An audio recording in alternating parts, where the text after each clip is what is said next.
Hi public, అందరికీ hi friends. ఈరోజు point ఏంటంటే, బయటికి వచ్చిన వాళ్ళందరూ మస్తు బతుకుతారు దోస్త్, కానీ ఈడ పెరిగినోడు మాత్రం బతకనిక నానా తంటలు పడుతుంది.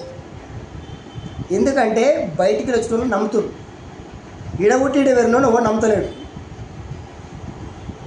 అది కథ. ఇంకోటి, మా ఫ్రెండ్ ఇంతకుముందు 15 నిమిషాల ముందు మాట చెప్పాడు. అన్న, మా ఫ్రెండ్ పెళ్ళి 15 సంవత్సరాలు అవుతుంది. ఒక మాట అన్నాడు. అన్న, అప్పుడు పెళ్ళిలా బాండింగ్ ఉండే అన్న, ఒకటి ప్రేమ ఉండే. ఇప్పుడు పెళ్ళిలా బిజినెస్ ఉందన్న, ప్రేమ లేదు, ఓన్లీ బిజినెస్, వ్యాపారం ఉంది. పిల్లగాడు లంగా ఉండని, దొంగ ఉండని, క్రిమినల్ ఉండని, పెద్ద రౌడీ షీటర్ ఉన్నాడు. వాడి వెనక వాడి నెత్తి మీద 10 కేసులు ఉన్నది. ఏం దూషిస్తున్నాడా? ఖాళీ పైసా దూషిస్తున్నాడు.